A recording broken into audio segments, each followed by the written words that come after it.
வணக்கம், நமஸ்தே, நமஸ்காரம். நான் தான் உங்களோட மீன் ஸ்டோரி பேசுகிறேன். இன்றைக்கி நான் எந்த ஸ்டோரியோட வந்திருக்கேன்னா, ஒரு ஹாரரும் ஒரு த்ரில்லரும் ரெண்டும் கலந்த ஒரு ஸ்டோரியாக உங்களுக்கு இன்றைக்கி கொண்டு வந்திருக்கேன். ஸோ என்ன ஸ்டோரின்னு உங்களுக்கு ஆர்வமாக இருக்கா? வாங்க வீடியோக்குள்ளே போவோம்.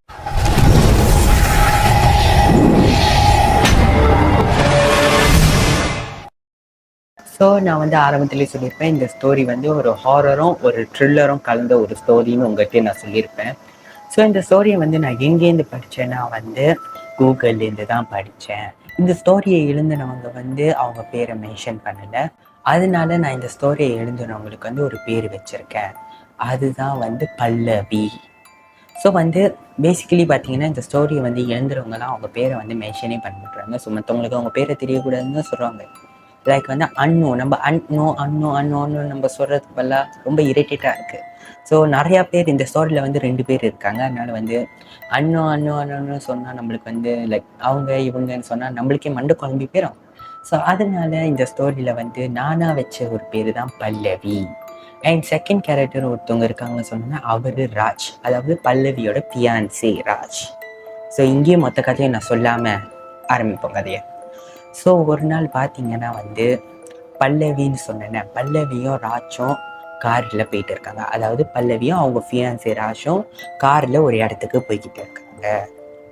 காரில் ஒரு இடத்துக்கு அவங்க போய்கிட்டு இருக்கும்போது ஸோ அவங்க ஒரு காட்டு பாதையில் போகிறாங்க. காட்டு பாதையில் போகும்போது பல்லவிக்கு அந்த டைமில் இருட்டாக இருந்தனால கொஞ்சம் பயம் இருந்துச்சு. பட் அவங்க மூஞ்சில் அந்த பயத்தை அவங்க காட்டாமல் ஃபியான்சியை நம்ம பயன்படுத்தணும், நம்ம பயத்தினால பேசாமல் அவங்களும் அவங்க ஃபோனை ஸ்க்ரோல் பண்ணிக்கிட்டே போயிருக்காங்க.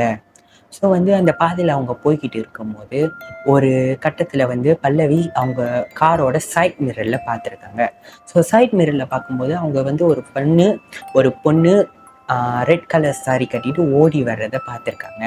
ஸோ அந்த பொண்ணு ஹெல்ப் மீன்னு கத்துறது இவங்க காதில் உழுகுது. அதை பார்த்துட்டு அவங்க ஃபியான்சி கிட்ட இப்படி திரும்பி, ராஜ் யாரோ நம்மளை காடி பின்னாடி ஹெல்ப் மீன்னு வெட்டிட்டு வராங்கன்னு அவங்க சொல்லியிருக்காங்க.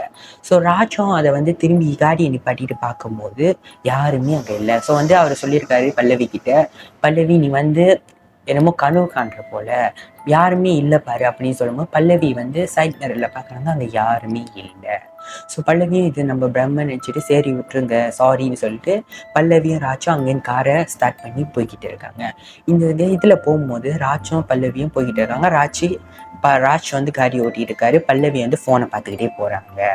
ஸோ ராஜும் பல்லவியும் காடியில் போய்கிட்டு இருக்கும்போது ராஜ் ஒரு விஷயத்தை நோட் பண்ணுறாரு. அதாவது என்னன்னா, ராஜ் அதே இடத்துல தான் சுற்றின இடத்துல தான் அந்த காடியை சுற்றி சுற்றி ஓட்டிக்கிட்டு இருக்காங்க.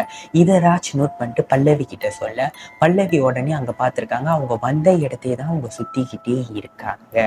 ஸோ இதை பார்த்து பல்லவி கொஞ்சம் பயந்தாலும் நம்ம ஃபியான்சி ராஜை நம்ம பயன்படுத்திடக்கூடாதுன்னு அவங்க காமாக கூலாக இருந்திருக்காங்க. ஸோ ராஜும் பல்லவி கிட்ட சொல்லியிருக்காரு, நீ கூகுள் மேப்பில் வேறு ஏதாச்சும் வழியை பாரு நம்ம போகிறதுக்குன்னு ராஜ் சொல்லியிருக்காரு. ஸோ பல்லவியும் அவங்க ஃபோனை ஸ்க்ரோல் பண்ணி கூகுள் மேப்பில் பார்த்துருக்காங்க. கூகுள் மேப்பில் அப்படி பார்க்கும்போது அவங்களுக்கு ஒரு ரூட் கிடச்சிருக்கு. அந்த ரூட்டில் பல்லவி ராஜ் கிட்ட சொல்லும் போது ராஜும் சரின்னு ஓட்டிகிட்டு போயிருக்காங்க. பல்லவியும் ராஜும் அந்த ரூட்டில் போய்கிட்டு இருக்கும்போது சடனாக ராஜோட காடி அந்த இடத்துல நின்றுது. அவங்க போன காடி அங்கே நின்றோடனே காடியை சுற்றி புகையாக வர ஆரம்பிச்சிருச்சு. ராஜுக்கு பதட்டம் வந்துருச்சு. பல்லவியை பார்க்குறாரு. பல்லவி பயந்துடக்கூடாதுன்னு பல்லவியை காம் பண்ணிட்டு அவர் காரை விட்டு வெளியாகி போய் காரெல்லாம் சுற்றி முற்றி செக் பண்ணுறாரு. செக் பண்ணப்போ அங்கே எதுவுமே ஆகலை, காடி ஓகேவா இருக்குது. பட் கார் ஸ்டார்ட் ஆக மாட்டேது. அவரும் முன்னுக்குள்ளே பானட்டை திறந்து காரெல்லாம் நல்லா செக் பண்ணுறாரு. உள்ளுக்குள்ளே இன்ஜின் அந்த எல்லாத்தையும் செக் பண்ணியிருக்காரு. செக் பண்ணியும் அப்பயும் கார் ஸ்டார்ட் ஆகலைன்னு 999க்கு கால் பண்ணுறாரு. 999க்கு கால் பண்ணோடனே எமர்ஜென்சி சர்வீஸ் ஃபோனை எடுக்கிறாங்க. ஃபோனை எடுத்துகிட்டு, எஸ் சார் நாங்கள் உங்களுக்கு என்ன உதவி செய்யணும்னு அப்படின்னு எமர்ஜென்சி சர்வீஸ் கேட்கும்போது இவர் சொல்லியிருக்காரு, நாங்கள் இந்த மாதிரி இந்த இடத்துல இருக்கோம், அந்த இடத்த காட்டுக்குள்ளே இருக்கோம். ஸோ நீங்கள் எங்களுக்கு உதவி செய்யணும்னு அப்படின்னு ராஜ் காலில் சொல்லிக்கிட்டு இருக்கும்போது சடனாக அந்த காலி என் ஆகுது. ஸோ சடனாக கால் என்னானோடனே ராஜ் திரும்ப அந்த 99 கால் பண்ணுறாரு. பட் கால் போகல. ஸோ ராஜும் என்ன பண்ணியிருக்காரு, பல்லவியை பார்த்துட்டு பல்லவி காடிக்குள்ள கூகுள் மேப்பை இன்னும் செக் பண்ணிக்கிட்டே இருக்காங்க. ஸோ ராஜ்க்கு என்ன பண்றதுன்னு தெரியல. திரும்ப 99க்கு கால் பண்றாரு. பல்லவி கார்ல வந்து கூகுள் மேப்பை செக் பண்ணி இருக்கும்போது சடனா இப்படி போன்லேருந்து மேலே பார்க்கும்போது ராஜா அங்க காணோம். பல்லவிக்கு ஒரு சைட்ல பயம் வந்தோடனே அவங்க கார் டோரை திறந்துட்டு வெளியாயிருக்காங்க. வெளியாகி ராஜை சுத்தி சுத்தி தேடி இருக்காங்க. ராஜை காணோம். ராஜோட பேரை ராஜ் ராஜ் ராஜ் ராஜ்னு கத்தி இருக்காங்க. ஆனா எங்க தேடியும் அவங்களால ராஜை கண்டுபிடிக்க முடியல. இந்த கட்டத்துல பல்லவிக்கு உள்ள பயம் வந்து ரொம்ப அதிகமாக ராஜ்னு கத்திருக்காங்க.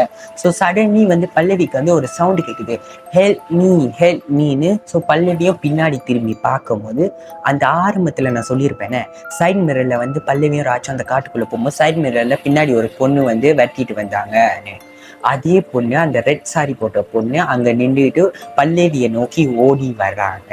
ஸோ பல்லவி அதை பார்த்துட்டு பயந்துட்டு அப்படியே பல்லவிக்கு என்ன பண்றதுன்னே தெரியல. பல்லவி பயந்து அங்கேயே நிற்கிறாங்க. அந்த பொண்ணு கிட்ட வர வர பல்லவிக்கு அவங்க மூஞ்சி சரியா தெரியல. பல்லவியோட பயம் வந்து அதிகமாக ஆக பல்லவி நேரம் ஓடி போய் அவங்க காருக்குள்ள பூந்து கார் கதவை லாக் பண்ணிட்டாங்க. லாக் பண்ணிட்டு கண்ணை ரெண்டு இழுத்து மூடிட்டு பேசாம இருந்திருக்காங்க. சடன்லி பல்லவிக்கு வந்து ராஜ் கூப்பிட்ற சத்தம் கேட்டிருக்கு. ராஜ் குரல்லேருந்து பல்லவின்னு ராஜ் கூப்பிட்ற சத்தம் அவங்களுக்கு கேட்டோடனே அவங்க எதை பற்றியும் யோசிக்காம பல்லவி கார் டோரை திறந்து குடுன்னு அந்த சவுண்டு கேட்குற இடத்துக்கு ஓடி இருக்காங்க. ஓடின வேகத்தில் பல்லவி அங்கங்கே தேடி இருக்காங்க. ராஜ்னு பல்லவி கத்துறாங்க. பட் வந்து பல்லவிக்கு ராஜை கண்டுபிடிக்க முடியல. சடன்லி வந்து பல்லவிக்கு வந்து கிட்ட வந்து ராஜோட குரல் கேட்குது, பல்லவி அப்படின்னு கூப்பிட்ற மாதிரி. பட் வந்து பல்லவிக்கு ராஜை எங்கேயுமே கண்டுபிடிக்க முடியல. ஓடுறாங்க கத்துறாங்க. காட்டு ஃபுல்லா கத்தி ஓடி ராஜ்னு தேடுறாங்க. அவங்களால கண்டுபிடிக்க முடியல. கடைசியில ஒரு இடத்துல நடுக்காட்சியில ஓடினோடனே ஒரு ஹைவே ரோட்டை பாக்குறாங்க. அந்த ரோட்டு கிட்ட பார்த்தா நிறைய போலீஸ் ஆஃபீஸர், என்ன ஒரு கார் ஆக்சிடென்ட் ஆகி இருக்கு. ஸோ அங்க வந்து என்னை காப்பாத்துங்கன்னு கத்திக்கிட்டு ஓடுறாங்க. பல்லவி அங்க ஓடி போனோடனே சடனா எல்லாரையும் பாக்குறாங்க, கத்துறாங்க, கூப்பிடுறாங்க. யாருமே பல்லவியை கண்டுக்கல. பட் பல்லவி ஒரு விஷயத்தை பார்த்து அங்க ஷாக் ஆகி அப்படியே நின்றுட்டாங்க. அதாவது அவங்க என்னத்தை பார்த்தாங்கன்னா, அவங்க வந்தாங்களே ஒரு காரு, அவங்களும் அவங்க ஃபியான்சி ராஜும் ஒரு கார்ல வந்தாங்களே, அந்த காரை பல்லவி அங்க ஆக்சிடென்ட் ஆகி கிடக்கிறத பாக்குறாங்க. பார்த்துட்டு பல்லவி அப்படியே ஷாக் ஆயிட்டாங்க. ஏன்னா அந்த கார் வந்து அவ்வளோ ஆக்சிடென்ட் ஆகி நொறுங்கி போய் வந்து அந்த காருக்குள்ள அவங்களோட ஃபியான்சி ராஜ் நெஞ்சில இரும்பால குத்தி இறந்து கிடக்கிறாரு. ரத்த வெள்ளத்துல இறந்து கிடக்கிறத பார்த்தோன்னே பல்லவி அங்கேயே ஷாக் ஆகி அப்படியே நின்றுட்டு அழுகுறாங்க. அழுவுன்னு அழுந்துட்டு காப்பாத்துங்கன்னு கத்துறாங்க. யாருமே பல்லவியை கண்டுக்கல. ஏன்னு வந்து அங்க ஒரு போலீஸ்கார் வந்துட்டு அந்த காருக்கு பின்னாடி போயிட்டு அவர் சொல்றாரு, சார் இங்க ஒரு டெட் பாடி இருக்குன்னு. ஸோ டெட் பாடி இருக்குன்னு சொன்னோடனே மற்ற ஆஃபீஸருங்களும் வந்து பார்க்கும்போது அந்த டெட் பாடியில் உயிர் இருக்குன்றாங்க. ஸோ பல்லவி உடனே ஓடி போய் அந்த டெட் பாடியை பார்க்குறாங்க. பார்த்த இடத்துல பல்லவிக்கு இன்னொரு ஷாக்கு எதிர்காத்து கொண்டு இருக்குது. அது என்னன்னா, அது பல்லவியோட பாடி. ஸோ பல்லவிக்கு வந்து அங்கே ஒன்றுமே புரியல. அவங்க திணறி போய் அழுகுறாங்க. ஏன்னா அவங்க பாடி அங்கே இருக்கு. அதுவும் அதே ரெட் சாரி கட்டிக்கிட்டு அங்கே இருக்கு. ஸோ வந்து அந்த ஆம்புலன்ஸ் எல்லாமே வந்து பல்லவியோட அந்த பாடியை ஏற்றிட்டு போகும்போது அந்த காரில் வந்து பல்லவி அங்கே நின்று அழுகுறாங்க. பாடியெலாம் போயிடுச்சு. ஸோ சடன்லி பல்லவி அங்கே திரும்பி பார்க்கும்போது ஒரு கருப்பு கலர் உருவம் அங்கே நின்று பல்லவியை பார்த்து ஒரு மாதிரி சிரிக்குது. அதாவது சாதாரண சிரிப்பில் இந்த எவில் சிரிப்புன்னுவாங்களே, எவில் ஸ்மைல், அந்த மாதிரி ஒரு சிரிப்புல சிரிக்குது. அதை பார்த்து பல்லவி பயந்து அங்கேயே மயக்கம் போட்டு விழுந்துட்டாங்க. சடன்லி வந்து பல்லவி ஹாஸ்பிட்டல்லேருந்து கண் முழிக்கிறாங்க. கண் முழிச்சோடனே பல்லவிக்கு அங்கே என்ன நடக்குதுன்னே தெரியல. பல்லவி மைண்டுக்குள்ள நிறைய கேள்விகள் பதில்கள் இருக்கு. ஸோ அவங்களுக்கு அந்த பதில்களுக்கு உள்ள ஆன்சரை அவங்களால கண்டுபிடிக்க முடியல. ஸோ அங்கே ஒரு போலீஸ்காரர் அப்போ வந்தப்போ பல்லவி அவர்கிட்ட கேட்டிருக்காங்க, என்ன நடந்துச்சு அந்த நைட்டு வந்து எங்களுக்கு என்ன நடந்துச்சுன்னு பல்லவி கேட்கும்போது அந்த போலீஸ்கார் சொல்லியிருக்காரு, பல்லவியும் அவங்களோட ஃபியான்சி ராஜும் அந்த கார்ல போய்கிட்டு இருக்கும்போது மின்னுக்கு ஒரு இந்த இரும்புங்களை ஏற்றிட்டு போகல, இந்த பில்டிங் கட்டுறதுக்கெல்லாம் இந்த சின்ன சின்ன ரோட் இரும்புங்களெல்லாம் ஏற்றிட்டு போங்களா, அந்த லோரி மின்னுக்கு போகும்போது சடனாக அந்த லோரியோட டயர் பங்க்சர் ஆக பல்லவியும் ராஜும் அந்த காடியும் வேகமாக வர அந்த காடி அங்கே மோதி இருக்கு.